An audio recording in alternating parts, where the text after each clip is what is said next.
Dari Esa menjadi Trinitas. Sejarah asal-muasal doktrin Trinitas. Diwartakan oleh Pendeta Arianto dari Gereja Kristen Unitarian Indonesia. Demikianlah. Pada dasarnya kekristenan tidak dapat dipisahkan dalam sejarah dengan perjalanan bangsa Israel. Yesus Kristus sendiri menyatakan, "Kamu menyembah apa yang tidak kamu kenal. Kami menyembah apa yang kami kenal. Sebab keselamatan datang dari bangsa Yahudi." Tertulis dalam Injil Yohanes pasal 4 ayat 22. Maka ketika menjawab pertanyaan seorang ahli Taurat, Yesus Kristus menyatakan konsep keimanan yang monoteis. Jawab Yesus, "Hukum yang terutama ialah, dengarlah hai orang Israel, Yahweh Allah kita, Yahweh itu Esa." Injil Markus 12 ayat 29. Inilah konsep keimanan yang diajarkan kepada orang Israel sejak semula dan dituliskan oleh Musa sebagai hukum yang utama. Shema atau dengarlah. Dengarlah hai orang Israel, Yahweh itu Allah kita, Yahweh itu Esa. Ulangan pasal 6 ayat 4. Dalam upaya untuk melindungi konsep Allah yang satu dari segala jenis penggandaan atau multiplication, penurunan nilai atau watering down, atau pencampuran adukan atau amalgamation dengan ibadah-ibadah lain di seluruh dunia, orang Israel memilih bagi dirinya sendiri ayat kitab suci, yaitu Ulangan 6 ayat 4, untuk menjadi pernyataan iman atau credo yang sampai hari ini menjadi bagian liturgi harian di sinagog-sinagog, yang juga ditanamkan sebagai kalimat pertama yang harus dihafal oleh anak sekolah berusia 5 tahun. Inilah pengakuan yang oleh Yesus dianggap sebagai yang paling utama dari semua perintah. Hal ini tertulis dalam Pinchas Levitt, Jewish Monotheism and Christian Trinitarian Doctrine, tahun 1981, halaman 27. Konsep keimanan ini pula lah yang dipahami oleh para rasul, murid-murid Yesus. Seperti ada tertulis, "Namun bagi kita hanya ada satu Allah saja, yaitu Bapa. Dan satu Tuhan saja, yaitu Yesus Kristus." Tertulis dalam 1 Korintus 8 ayat 6. Oleh sebab itu, pada dasarnya kekristenan adalah agama monoteis yang sama seperti agama Yahudi. Sebab kekristenan mengakui Bapa, yaitu yang disebut Allah oleh orang Yahudi, sebagaimana tertulis dalam Yohanes 8 ayat 54. Yudaisme, lingkungan di dalam mana orang-orang Kristen purba hidup dan berasal, senantiasa merupakan agama monoteisme yang kuat. Dari Yudaisme inilah kekristenan mewarisi monoteisme. Tertulis dalam Lose 1994, halaman 47. Apa yang disebut sebagai doktrin Trinitas hingga hari ini merupakan satu doktrin yang peristilahannya tidak dapat ditemukan di dalam Alkitab. Bahkan perdebatan awal yang sangat panas antara kaum Athanasius dan Arius, yaitu dalam Konsili Nikea tahun 325, tidaklah menyinggung mengenai ketritunggalan, melainkan hanya mendebatkan tentang posisi Yesus terhadap Bapa. Doktrin Trinitas sendiri belum menemukan bentuknya yang utuh hingga abad ke-5 setelah disusunnya Credo Athanasius di Perancis Selatan. Bukan disusun oleh Athanasius dari Alexandria, hanya diambil dari nama yang sama. Tidak ada indikasi dalam Perjanjian Lama tentang pemisahan kealahan. Ini merupakan salah tempat untuk menemukan doktrin inkarnasi Allah atau tentang hal-hal Trinitas dalam halaman-halamannya. Ini tertulis dalam Encyclopedia of Religion and Ethics, Clark, tahun 1913, jilid 6, 254. Kaum teolog hari ini telah setuju bahwa kitab-kitab orang Ibrani tidak berisikan doktrin Trinitas. Tertulis dalam The Encyclopedia of Religion, Eliot, 1987, 1554. Doktrin Trinitas tidak diajarkan dalam Perjanjian Lama. Hal ini tertulis dalam New Catholic Encyclopedia, Pope Guild, 1967, 306. Sejarah teologi dan dogma Kristen mengajar kita untuk menghargai Trinitas sebagai elemen khas dari ide kekristenan tentang Allah. Tapi di sisi lain, kita harus jujur mengakui bahwa doktrin Trinitas tidak terbentuk sebagai bagian dari orang-orang Kristen mula-mula yang menuliskan Perjanjian Baru. Tidak ada jejak dari ide seperti ini dalam Perjanjian Baru. Mysterium logicum atau pemikiran yang misterius ini, bahwa Allah itu tiga tetapi satu, berada sepenuhnya di luar pesan dari Alkitab. Ini adalah misteri yang gereja letakkan dalam keimanan, tetapi tidak ada hubungan dengan ajaran Yesus dan para rasul. Tidak ada satupun rasul yang pernah bermimpi memikirkan bahwa ada tiga pribadi ilahi yang hubungan mutualnya dan kesatuannya menciptakan paradoks atau pertentangan yang di luar pengertian kita.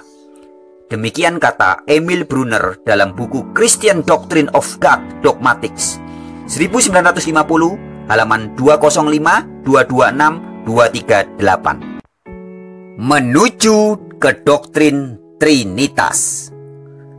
Kekristenan mengalami aniaya yang hebat oleh para penguasa Romawi. Penganiayaan hebat terjadi pada zaman Kaisar Nero sampai Kaisar Dioklesian. Tetapi setelah Kaisar Dioklesian muncul seorang kaisar baru, yaitu Kaisar Konstantin Agung, yang menyadari bahwa kekristenan telah masuk ke dalam kerajaannya dan akan sangat berbahaya untuk bermusuhan dengan kekristenan. Maka pada tahun 314 Kaisar mengeluarkan dekret toleransi Milan yang mengatur tentang agama Kristen sebagai agama resmi negara. Konstantin ingin menggunakan kekuatan agama Kristen untuk secara politis menyatukan Romawi. Pengaruh budaya Yunani atau Helenisme sangat kuat masuk ke dalam dunia kekristenan. Maka refleksi 2-3 generasi Kristen pertama atas fenomena Yesus dan pengalaman umat sendiri terjadi dalam rangka alam pikir dan tradisi religius Yahudi yang hanya sedikit terpengaruh oleh alam pikiran Yunani. Tetapi lama-kelamaan pengaruh alam pikiran Yunani bertambah besar. Sarana pemikiran yang mula-mula Yahudi semakin menjadi Yunani. Maka iman kepercayaan Kristen yang mula-mula ditampung dalam gagasan dan istilah Yahudi lama-kelamaan dipindahkan kepada gagasan Yunani. Ada bentrokan antara alam pikiran Yahudi Kristen semula dengan alam pikiran Yunani Kristen kemudian, dan antara iman kepercayaan Kristen dan alam pikir Yahudi dan Yunani. Demikian Kronen 1987, halaman 36 sampai 37. Meski demikian, kekristenan saat itu masih sangat didominasi oleh kaum Kristen Unitarian yang sampai awal abad ketiga masih merupakan mayoritas yang besar. Demikian tercatat dalam Encyclopedia Britannica, edisi 11, volume 23, halaman 963. Kaisar Konstantin yang ingin menggunakan kekristenan sebagai pemersatu politis Romawi merasa resah melihat perdebatan teologis yang telah mencapai rakyat jelata. Perdebatan besar terutama terjadi di gereja-gereja Mesir yang berpusat di kota Alexandria, yaitu antara Uskup Agung Alexander dari Alexandria dan penerusnya Uskup Athanasius melawan Uskup Arius dari Alexandria yang didukung oleh Uskup Agung Eusebius dari Nikomedia. Maka Kaisar memutuskan diadakannya satu konsili besar untuk memutuskan masalah-masalah teologis ini. Pada saat itu terdapat setidaknya 1.800 orang uskup Kristen, 1.000 orang di wilayah Romawi Timur dan 800 orang di wilayah Romawi Barat. Tetapi apa yang dikatakan sebagai konsili ekumene pertama di Nikea tahun 325 itu hanya dihadiri oleh 250 sampai 318 orang uskup saja. Eusebius mencatat 250 uskup, Athanasius mencatat 318 uskup, dan Eustathius dari Antioquia mencatat kehadiran 270 uskup. Artinya jumlah yang sama sekali jauh dari jumlah keseluruhan uskup yang ada. Uskup-uskup yang hadir terpecah dalam 3 golongan pemikiran, yaitu kelompok homoousian yang menyatakan bahwa Yesus memiliki substansi yang sama atau the same substance dengan Bapa, yang dipimpin oleh Uskup Alexander dari Alexandria. Yang kedua, kelompok Arian yang menyatakan bahwa Yesus tidak mungkin sama substansinya, sekalipun sangat mulia, tetapi tetap adalah ciptaan Bapa. Ini dipimpin oleh Arius. Yang ketiga, kelompok yang ingin mencapai kompromi dengan menyatakan bahwa Yesus dan Bapa adalah berbeda tetapi mirip atau similar. Ini disebut kelompok homoiousians. Pertemuan yang berlangsung sejak 20 Mei 325 itu baru dapat menghasilkan kesimpulan pada tanggal 19 Juni 325 setelah Kaisar Konstantin sendiri datang pada tanggal 14 Juni 325. Kaisar datang dengan membawa satu kohort atau setara brigade tentara Romawi. Konstantin kemudian menangkap Arius dan kedua sahabatnya Theunas dan Secundus, para uskup dari Libya, dan mengasingkan mereka. Semua tulisan Arius dikabarkan dibakar, sekalipun tidak ada catatan resmi tentang pembakaran ini. Kesimpulan yang diambil pada tanggal 19 Juni 325 diikuti dengan kutukan atau anatema terhadap Arius dan para pendukungnya. Kaisar nekat. Rapat itu mesti meredakan ketegangan dan menghentikan pertikaian, serta menghasilkan semacam asas tunggal yang harus diterima semua pihak yang berselisih. Keputusan konsili menjadi hukum negara. Arius dan uskup-uskup pembangkang dipecat dan dibuang ke pedalaman. Tulisan-tulisan Arius dibakar, dan siapa yang mempunyai tetapi tidak menyerahkan terancam hukuman mati. Demikian tertulis dalam Kronen 1992 halaman 131. Kesimpulan konsili dibacakan oleh Hosius dari Cordoba yang menyatakan bahwa Yesus Kristus adalah Allah dari Allah, terang dari terang, Allah sebenarnya dari yang sebenarnya. Bahwa Yesus Kristus bukan diciptakan, tetapi sama kekalnya dengan Bapa dan berasal dari substansi yang sama. Konsili juga memutuskan untuk mengganti perayaan Paskah dari Passover Yahudi kepada Easter. Motivasinya menurut catatan Theodoret adalah pendapat Kaisar untuk menjauhkan perayaan dari tradisi Paskah Yahudi yang telah menyalibkan Yesus Kristus pada hari raya mereka itu. Hal tentang Roh Kudus sama sekali tidak dibicarakan oleh konsili itu.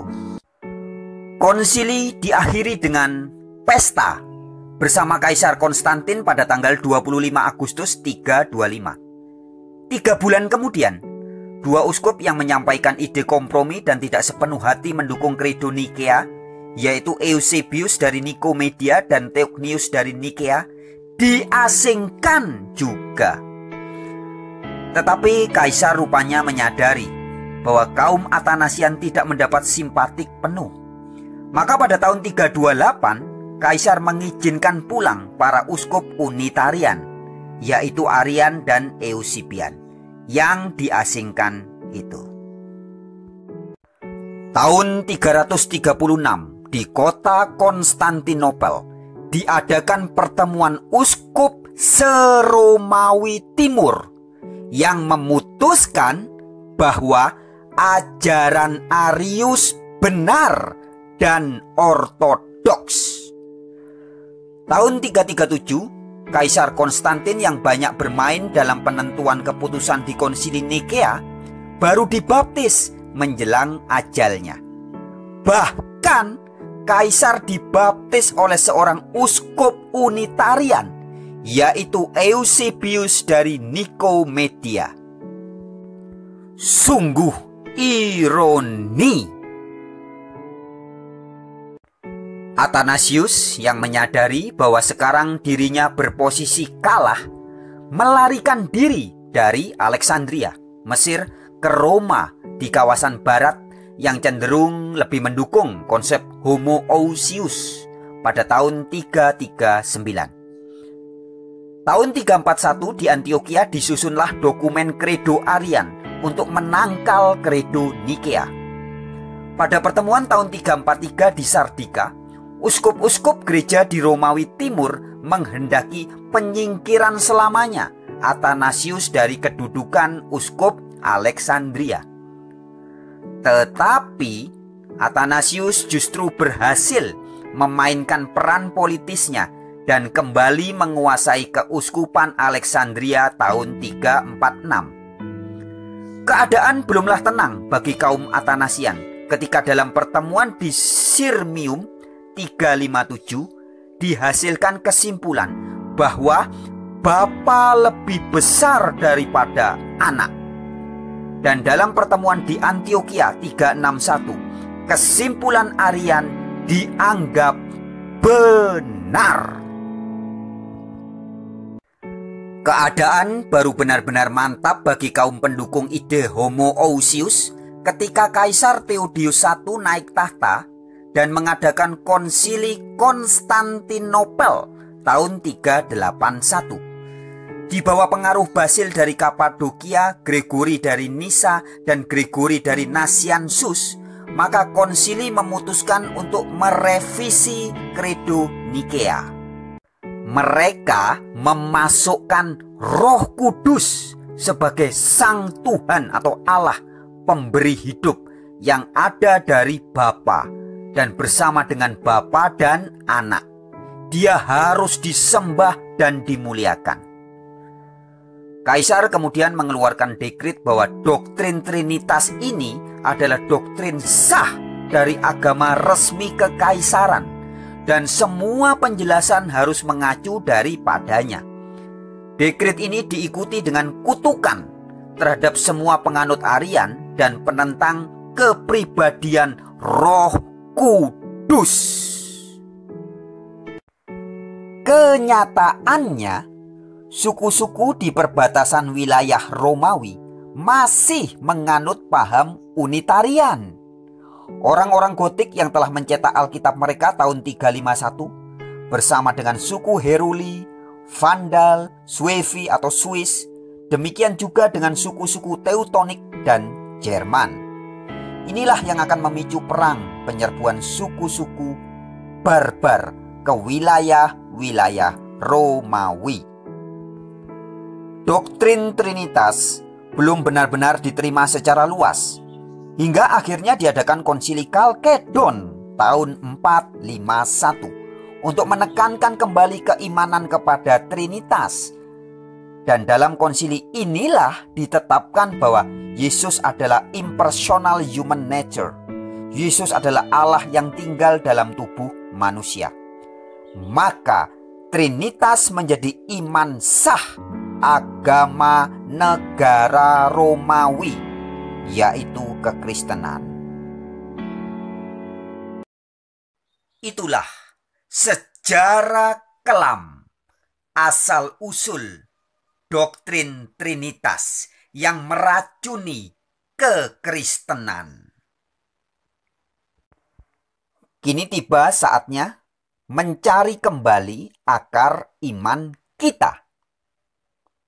Dengan melihat bahwa untuk menjadikan Yesus sebagai Allah yang setara dengan Bapa dibutuhkan waktu hingga tahun 325 di bawah kekuatan kohort Romawi yang dipimpin Kaisar Konstantin. Dan bahwa untuk menjadikan Roh Kudus Allah ketiga yang setara dengan Bapa dan Anak dibutuhkan waktu hingga tahun 381 di bawah ancaman dekret Kaisar Theodosius I. Dan bahkan untuk memantapkan Trinitas diperlukan waktu hingga tahun 451. Yang itu pun masih disertai dengan gempuran suku-suku barbar Unitarian yang memberontak terhadap Romawi. Maka kita perlu sungguh melacak akar iman kekristenan kita yang sesungguhnya. Seorang penulis mengatakan, ketika pikiran Yunani dan Romawi, bukannya alam pikir Yahudi, yang mendominasi gereja, maka terjadilah bencana yang oleh karenanya gereja tidak pernah pulih, baik dalam pengajaran maupun praktek-prakteknya. H.L. Gouge, Judaism and Christianity. Dan seorang penulis yang lain, Maclay, menyatakan, di abad ke-5 Masehi, kekristenan telah menaklukkan kekafiran. Dan kekafiran meracuni atau menginfeksi kekristenan. Sungguh merupakan pekerjaan rumah yang besar bagi kita untuk menemukan kembali apa yang Yesus maksudkan dengan menyatakan, inilah hidup yang kekal itu, yaitu bahwa mereka mengenal Engkau satu-satunya Allah yang benar dan mengenal Yesus Kristus yang telah Engkau utus. Injil Yohanes 17 ayat 3. Ini adalah pernyataan iman yang murni dari Sang Mesias. Dan bukan pernyataan iman yang dituliskan oleh para teolog ratusan tahun setelah Yesus. Yang sebenarnya mereka tidak pernah melihat Allah. Yohanes 1 ayat 18. Satu hal yang harus kita pahami adalah bahwa tidak ada sumber lain yang dapat membantu kita untuk memahami pemahaman yang benar akan Allah dan akan Yesus Kristus selain daripada Alkitab sendiri. Sebagaimana ada tertulis, firman-Mu adalah kebenaran. Yohanes 17 ayat 17.